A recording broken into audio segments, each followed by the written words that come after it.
لا تسبوا أصحابي flu أن أحدهم أنفق مثل أحد ذهبا ما أدرك لو أنفق أحدكم مثل أحد ذهبا ما أدرك مدهم ولا نصيفه أو كما قال نبينا صلى الله عليه وسلم. بزرگان محترم عزیزان گرامی، امت مسلمہ کے اندر انبیاء علیہ السلام کے بعد سب سے برگزیدہ شخصیات وہ صحابہ اکرام رضوان اللہ تعالی علیہم اجمعین کی ذوات ہیں، وہ ہستیاں ہیں جو روئے زمین پر سب سے زیادہ مقدس ہیں،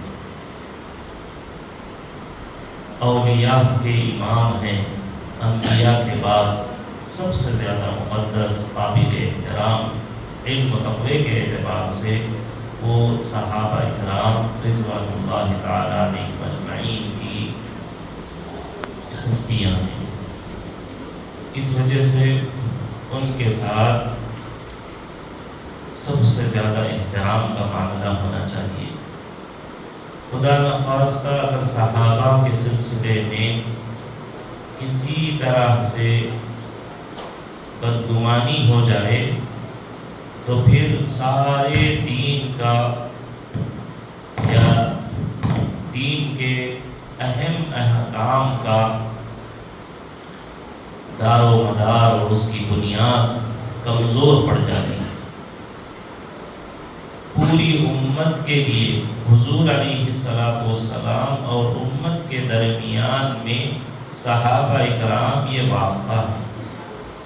اگر کوئی شخص اس واسطے کو ہی خراب کر دے یا ان کے سلسلے میں خراب عقیدہ رکھ لے یا ان کے سلسلے میں بدگمانی امت میں پیدا کر دے اور ان کی طرف بے بنیاد باتوں کی نسبت کر دے تو پھر پورے دین کی بنیادیں ہل جاتی ہیں۔ اس وجہ سے سارے صحابہ اکرام رضوان اللہ تعالی علیہم اجمعین کا احترام ہونا چاہیے، ان سے سچی پکی عقیدت اور محبت ہونا چاہیے، ان پر پورا اعتماد ہونا چاہیے۔ حضور علیہ السلام نے اپنی حیات طیبہ میں قرآن شریف کو بھی نہیں دکھایا ہے۔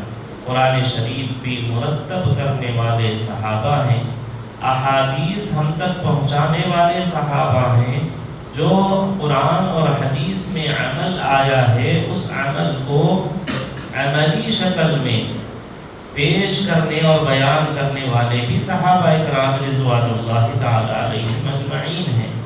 حضور علیہ السلام کو حکم دیا گیا کہ نماز پڑھیں، چنانچہ حضور علیہ السلام نماز پڑھے ہیں، لیکن حضور کی نمازیں کیسی تھیں اور آپ نے کیسے اپنے صحابہ کو نمازیں سکھائیں، وضو کا طریقہ کیا تھا حضور علیہ السلام کا، یہ سب باتیں ہم کو صحابہ کے ذریعے سے معلوم ہوئی۔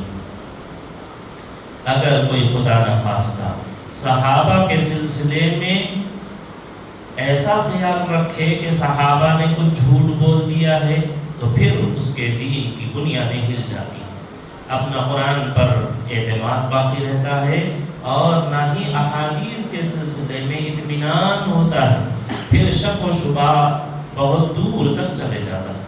اس وجہ سے صحابہ کرام رضوان اللہ تعالی علیہم اجمعین کے بارے میں مسلمانوں کو اور بالخصوص اہل سنت والجماعت کو، ایک وہ ہیں جو شیعہ لوگ ہیں تو ان کے مذہب کی مسلک کی بنیاد ہی صحابہ سے دشمنی ہے، سب و شتم ہے کہ ان کے مسلک بنتا ہی ہے صحابہ اکرام کو گالی گلوچ اور صحابہ کے بارے میں برا کہنے پر ہی شیعیت قائم ہے۔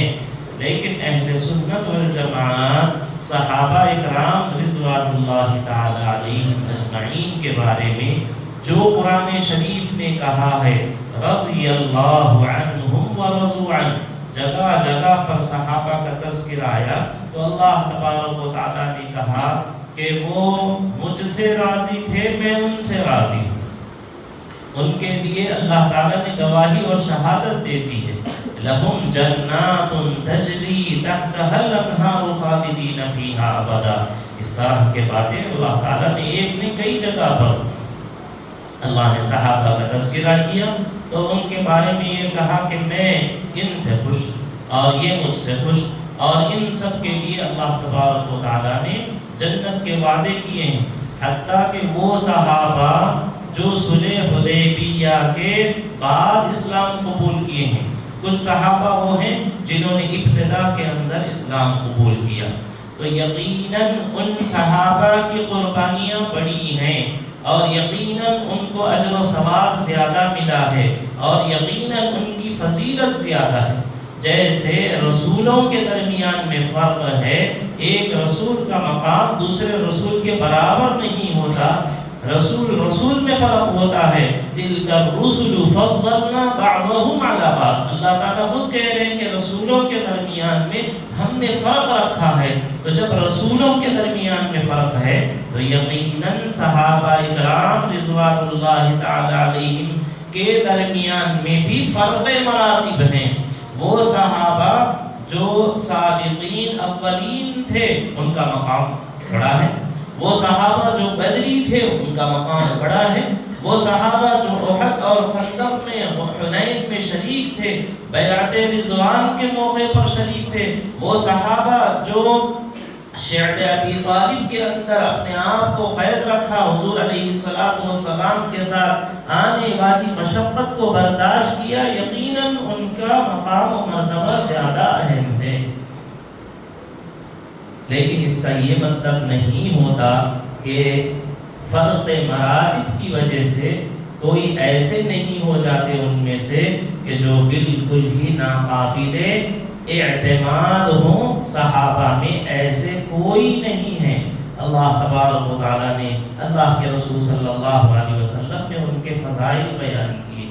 حضور علیہ السلام نے فرمایا صحابہ کا مقام تو ایسا ہے کہ بعد والے اگر آ کر بڑے بڑے مال خرچ کریں، احد پہاڑ کے برابر مٹی نہیں، حضور نے فرمایا احد پہاڑ کے برابر اگر سونا کسی کے پاس ہے، بعد والوں کے تابعین تبع تابعین عام انسانوں اور لوگوں کے پاس احد پہاڑ کے برابر بھی اگر سونا ہے تو حضور علیہ السلام نے فرمایا یہ سونا پورا کا پورا خرچ کر دے اللہ کے راستے میں تو بھی اس کو اتنا ثواب نہیں ملتا جتنا صحابہ نے ایک سیر جو خرچ کیا ہو۔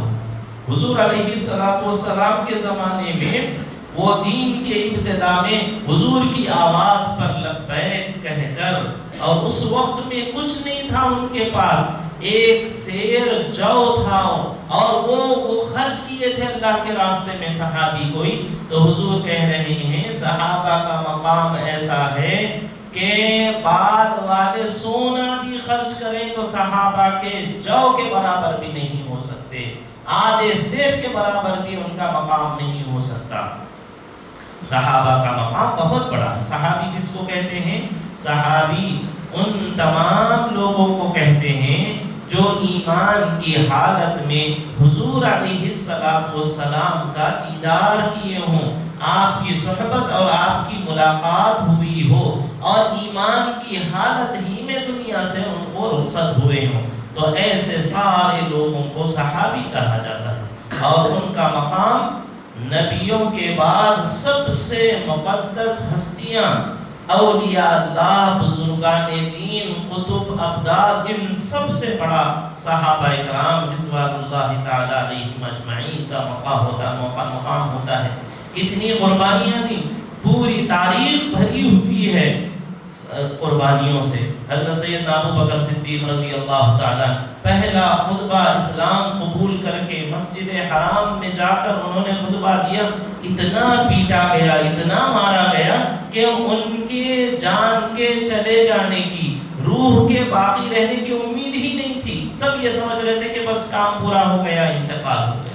تو صرف ایک کلمہ پڑھنے کے اوپر اتنا مارا اور پیٹا گیا کہ جان کے لالے آ گئے۔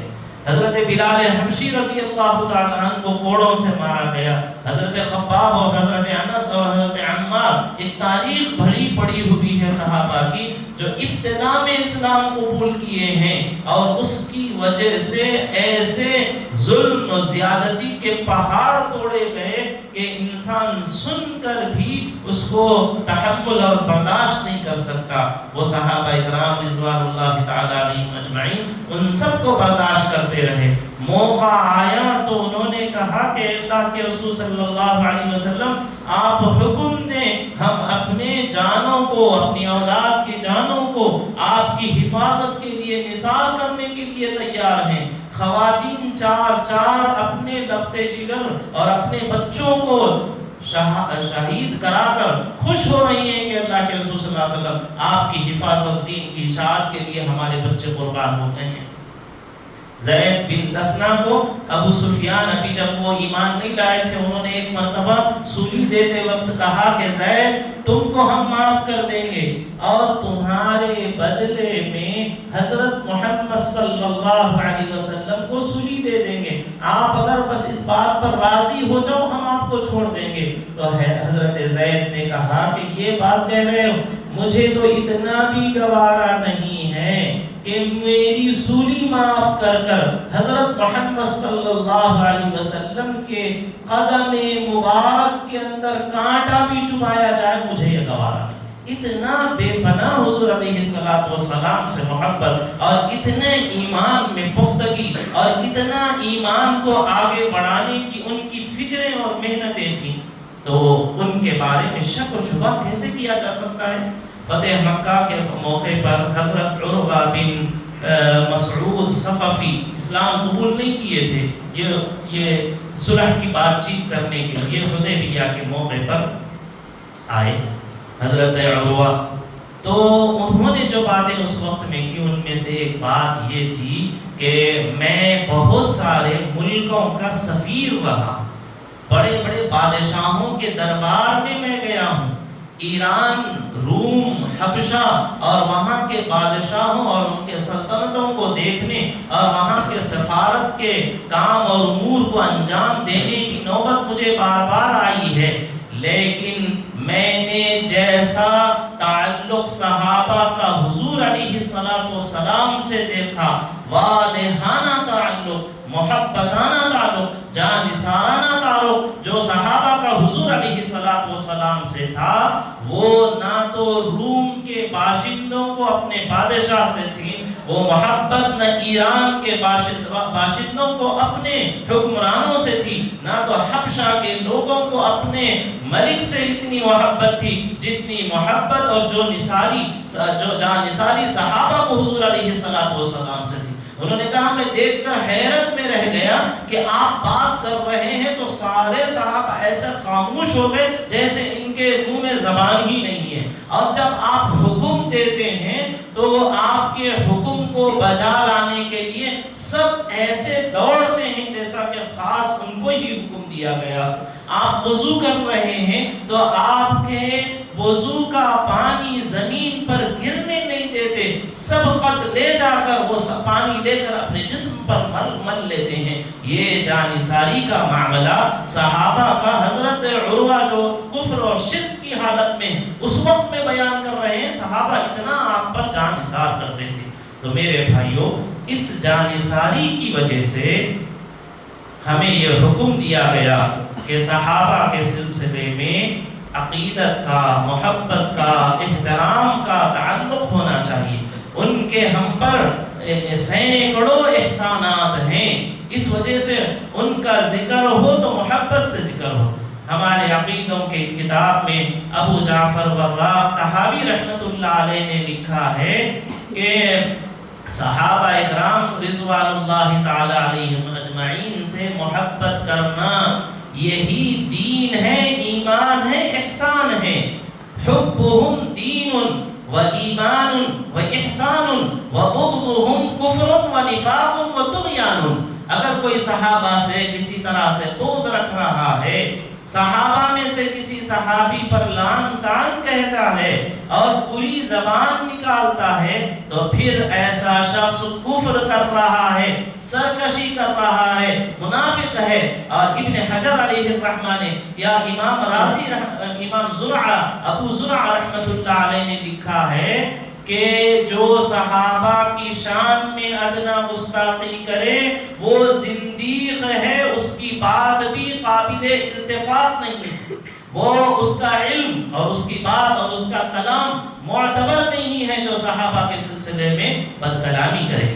تو میرے بھائیوں، پہلی بات تو یہ ہے کہ صحابہ اکرام رضوان اللہ تعالی علیہم اجمعین یہ سب مستند ہیں، معتبر ہیں، انہی کے اوپر دین کی، ایمان کی، قرآن کی، حدیثوں کا دار و مدار ان پر ہے۔ اس لیے سارے صحابہ سے ایک اہل سنت والجماعت کے عقیدوں پر رہنے والے کو ان سے محبت کرنا چاہیے، ان کے درمیان میں کسی طرح سے تفریق نہیں کرنا چاہیے، افراد و تفریق نہیں کرنا چاہیے۔ نحب اصحاب رسول اللہ صلی اللہ علیہ وسلم ولا نفرط من حبهم احدا، ہم کسی کو افراد و تفریق نہیں کرتے، ولا نتبرع، ہم کسی سے ان میں سے کسی سے تبرع نہیں کرتے کہ یہ اچھے ہیں یہ خراب ہیں، سبھی ہمارے نزدیک معتبر ہیں، مستند ہیں۔ سارے صحابہ آپ نے فرمایا ستاروں کی طرح ہیں، میرے صحابہ ستاروں کی طرح ہیں، ان میں سے جس کی اقتداء کرو گے فَبِأَيِّهِمْ اِقْتَدَيْتُمْ اِهْتَدَيْتُمْ، ہدایت پا جاؤ گے۔ اور اگر خدا نخواستہ ان سے بغض کرو گے تو آپ نے فرمایا کہ میری محبت جس کے دل میں ہوگی تو وہ میری محبت کی وجہ سے صحابہ سے محبت کرے گا، اور جس کو مجھ سے دشمنی ہوگی وہ صحابہ سے دشمنی کرے گا۔ تو اللہ پر ایمان، اللہ کے رسول پر ایمان اور ان کی باتوں پر ایمان کے لیے ایک مسلمان کو صحابہ کرام رضوان اللہ تعالی علیہم اجمعین پر اعتماد، اعتبار اور پھر ان کو ان کی بات، ان کا احترام ہونا چاہیے۔ ہاں، جو صحابہ کے مشاجرات ہیں، صحابہ کے بشری تقاضوں کی بنیاد پر، صحابہ کوئی فرشتے نہیں تھے کہ ان سے کوئی گناہ ہی نہ ہو، کوئی باتیں ہوئی ہیں ان کی صحابہ کے آپس میں، ایک دوسرے کے جو مشاجرات ہیں، ان کے جو آپس کے اختلافات ہیں، وہ مشاجرات کے بارے میں اہل سنت والجماعت کا عقیدہ سکوت کا عقیدہ ہے۔ حضرت امیر معاویہ رضی اللہ تعالی عنہ کا حضرت سیدنا علی کرم اللہ وجہہ سے جو اختلاف ہوا ہے، یا امی جان عائشہ رضی اللہ عنہا کا حضرت علی مرتضی رضی اللہ تعالی عنہ سے جو اختلاف ہوا ہے، وہ اجتہادی غلطی ہے۔ اجتہادی غلطی کیا تھی؟ حضرت عثمان غنی رضی اللہ تعالیٰ عنہ کی شہادت ہو گئی تھی، اور بلکہ یہ جھگڑا صحابہ کا نہیں ہے، بلکہ نئے نئے لوگ اسلام میں، اسلام 22 سے جا کر 44 لاکھ مربع زمین تک پھیل گیا تھا، اسلام پھیل گیا، نئے نئے لوگ اسلام میں داخل ہو گئے، اور افراد و تفرید کرنے والے، بلوغ محبت میں کرنے والے ایسے لوگ نئے جوشیلے مسلمان آ گئے، اور پھر انہوں نے اپنے جوش اور دور اندیشی کے نہ ہونے اور صحبت اور تربیت کے نہ ہونے کی بنیاد پر جماعتیں اور ایک دوسرے کی محبت میں بعض صحابہ کو بعض پر فضیلت دینی شروع کی، یہاں تک کہ حضرت عثمان غنی رضی اللہ تعالیٰ عنہ کی شہادت ہو گئی۔ تو حضرت معاویہ رضی اللہ تعالیٰ عنہ یہ آہستہ آہستہ اہل سنت والجماعت میں شیعیت داخل ہو رہی ہے۔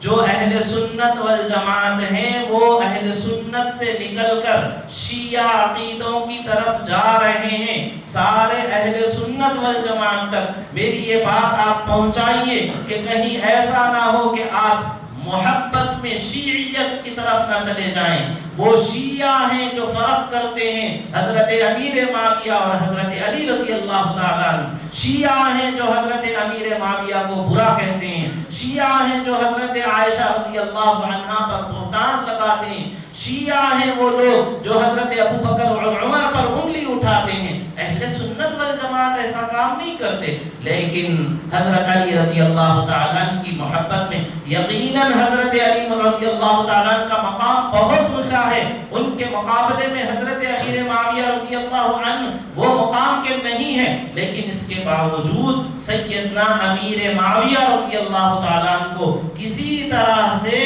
برا بھلا کہنا، ان کو باغی تاغی کہنا، گستاخانہ لفظ کہنا، یہ اہل سنت والجماعت کا مزاج نہیں. حضرت امیر معاویہ رضی اللہ تعالیٰ عنہ کیا کہہ رہے تھے؟ اتنی بات کہہ رہے تھے کہ حضرت عثمان رضی اللہ تعالیٰ شہید ہوئے ہیں، پہلے ان کا انتقام اور قصاص لیا جائے. یہ تھا جھگڑا حضرت امیر معاویہ اور حضرت علی رضی اللہ عنہ کے درمیان میں. جھگڑا یہ تھا کہ حضرت عثمان غنی شہید ہو گئے تھے.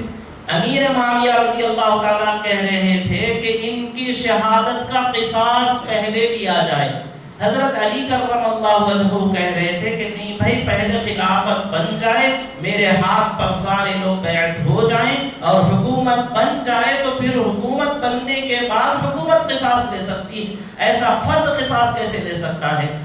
یہ جھگڑا یہ تھا. اس میں حضرت امیر معاویہ رضی اللہ تعالیٰ عنہ سے اجتہادی غلطی ہوئی ہے. اہل سنت والجماعت کا عقیدہ یہ ہے کہ جب کوئی اجتہادی غلطی ہو تو بھی اس شخص کو ثواب ملتا ہے، اس غلطی پر ثواب ملتا ہے، وہ شخص غلط نہیں سمجھا جاتا. حضرت امیر معاویہ رضی اللہ تعالیٰ نے قصاص کی بات کیوں کی؟ یہ بات وہی تھی جو بات حضور علیہ السلام نے بیعت رضوان کے وقت میں کہا تھا. حضرت عثمان غنی رضی اللہ تعالیٰ گئے تھے مکہ اور معلوم ہوا کہ حضرت عثمان شہید ہو گئے تو حضور علیہ السلام نے ایک درخت کے نیچے موت کے اوپر سارے صحابہ کو بیعت دی تھی، بیعت رضوان کروایا تھا. تو حضرت امیر معاویہ کے ذہن میں یہ تھا کہ حضور نے حضرت عثمان غنی کا قصاص لینے کے لیے موت کے اوپر بیعت کرائی ہے تو یہ کام بہت پہلے مقدم ہونا چاہیے. یہ حضرت امیر معاویہ رضی اللہ تعالیٰ عنہ کی بات تھی. حضرت علی رضی اللہ تعالیٰ یہ کہا کرتے تھے کہ نہیں بھائی، پہلے حکومت قائم ہو جائے اور خلافت نافذ ہو جائے، اس کے بعد یہ بدلہ لیا جائے گا. بس اتنا اختلاف تھا ان دو بزرگوں کے درمیان میں. یہ دونوں بڑے ہیں. حضور علیہ السلام نے جہاں حضرت سیدنا علی رضی اللہ تعالیٰ عنہ کے فضائل بیان کیے ہیں، وہیں حضرت امیر معاویہ رضی اللہ تعالیٰ عنہ کے بھی حضور علیہ السلام نے فضائل بیان کیے. حضور علیہ السلام نے دعا کی، اللہم علم معاویۃ الحساب والکتاب وقیہ من عذاب. حضور نے فرمایا اللہ ان کو حساب کتاب اور عذاب سے ان کو محفوظ رکھیے. حضور علیہ السلام نے ان کے لیے مزید مختلف روایتوں میں دعائیہ جملے حضور علیہ السلام کے حضرت امیر معاویہ رضی اللہ تعالیٰ کے لیے ملتے ہیں. تو اس لیے میرے بھائیوں، میں اس لیے یہ مضمون بیان کر رہا ہوں کہ ہمارے اس شہر کے اندر بہت سارے ایسے لوگ جو اہل بیت سے محبت کے نام پر شیعیت کی طرف مائل ہو رہے ہیں. اہل سنت والجماعت کے جمہور کا جو مسلک ہے اس مسلک سے ہٹ رہے ہیں. کہہ رہے ہیں کہ ہم اہل سنت والجماعت ہیں، کہہ رہے ہیں ہم کہ ہم عظمت صحابہ بیان کر رہے ہیں اور صحابہ کی گستاخی کھلے طور پر کر رہے ہیں. آپ ان میں سے مت ہوئیے جو صحابہ کی عظمت کے نام پر، اہل سنت والجماعت ہونے کے نام پر شیعت کی طرف جا رہے ہیں، صحابہ کی شان میں گستاخی کر رہے ہیں. اہل سنت والجماعت کا عقیدہ کیا ہے اچھی طرح سے سمجھ لیجئے. صحابہ کے جھگڑوں کے سلسلے میں، صحابہ کے اختلاف کے سلسلے میں مشاجرات صحابہ کے سلسلے میں اہل سنت والجماعت کا عقیدہ وہ ہے جو حسن بصری نے فرمایا تھا کہ ہم توقف کرتے ہیں، کچھ نہیں بولتے۔ وہ عقیدہ ہے جو ابن حجر نے بیان کیا تھا کہ ہم سکوت کرتے ہیں، زبان نہیں کھولتے۔ اہل سنت والجماعت کا عقیدہ وہ ہے جو عبد القادر جیلانی رحمت اللہ علیہ نے فرمایا تھا کہ ہم ان کے جھگڑوں کو اللہ کے سپرد کرتے ہیں، اللہ جو چاہے ان کے بارے میں فیصلہ کرے، ہم زبان نہیں کھولتے۔ اللہ نے ہمارے ہاتھوں کو، ہمارے جسموں کو ان کے جھگڑوں سے بچا لیا ہے، تو میرے بھائیوں اپنی زبانوں کو بھی بچائیے۔ ایسے مقرروں کی باتوں کو، خواہ وہ کتنا ہی بڑا توپ پہن کے رہیں اور کتنی ہی پگڑی اپنے سر پر باندھ کر رہیں، ہرگز ایسے مقررین کو معتبر مت سمجھیے، ان کی بات مت سنیے جو صحابہ کی شان میں ادنا سی گستاخی کرتے ہیں۔ کوئی چھوٹا ہی لفظ کسی صحابی کے بارے میں بول رہے ہیں، ایسے صحابہ جو حضور علیہ السلام نے جن کے لیے دعائیں تھیں، ایسے صحابہ کے بارے میں برا بھلا کہا جا رہا ہے، اور لوگ سمجھ رہے ہیں کہ اہل بیت سے محبت کے لیے یہ ہمارے خاندان کا مسئلہ ہے۔ کوئی خاندان کا مسئلہ نہیں ہے، یہ ایمان اور دین کا مسئلہ ہے۔ اگر آپ ابن حجر کو معتبر مانتے ہیں، امام طحاوی کو معتبر مانتے ہیں، سیدنا عبد القادر جیلانی کو معتبر مانتے ہیں رضوان اللہ تعالی علیہم اجمعین، تو میرے بھائیوں کسی بھی صحابہ کے سلسلے میں ادنا گستاخی نہ کیجیے۔ اللہ تبارک و تعالی ہم سب کو صحابہ کرام رضوان اللہ تعالی علیہم اجمعین کے سلسلے میں اپنی زبان کو، قلم کو، قدم کو، ہر ایک کو محفوظ رکھ کر زندگی گزارنے کی توفیق نصیب فرمائے۔ وآخر دعوانا الحمدللہ رب العالمین۔